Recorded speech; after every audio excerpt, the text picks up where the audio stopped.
திருவண்ணாமலை மாவட்டத்தில் 24 வயது பெண்ணிடம் பாலியல் அத்துமீறலில் ஈடுபட்ட பாஜக பிரமுகர் கைதாகியுள்ளார்.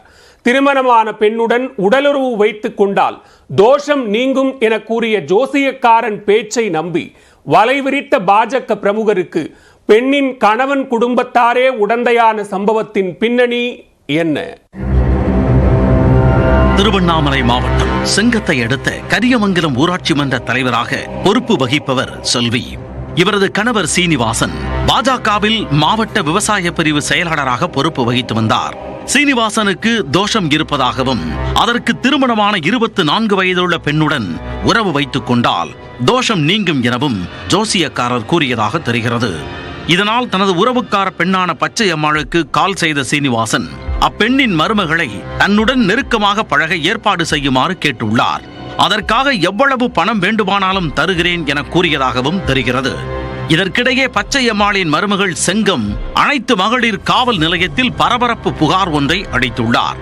100 நாள் வேலை திட்டத்தின் பொறுப்பாளராக பணியாற்றிய தன்னை சீனிவாசன் வலுக்கட்டாயமாக வனப்பகுதிக்குள் அழைத்துச் சென்றதாக புகாரில் கூறியுள்ளார்.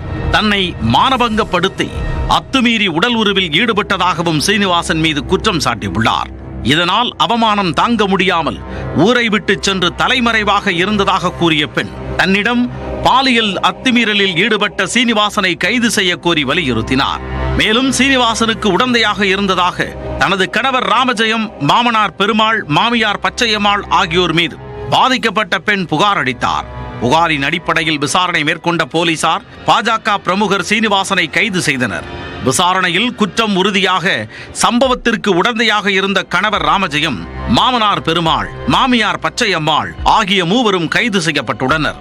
விசாரணைக்கு பின்னர் பாலியல் வன்கொடுமை வழக்கில் கைதான 4 பேரும் வேலூர் மத்திய சிறையில் அடைக்கப்பட்டனர். திருமணமான பெண்ணுடன் உடல் உறவு வைத்துக் கொண்டால் தோஷம் நீங்கும் என கூறிய ஜோசியக்காரன் பேச்சை நம்பி 24 வயது பெண்ணிடம் பாலியல் அத்துமீறலில் ஈடுபட்ட சம்பவம் அதிர்ச்சியை ஏற்படுத்தியுள்ளது.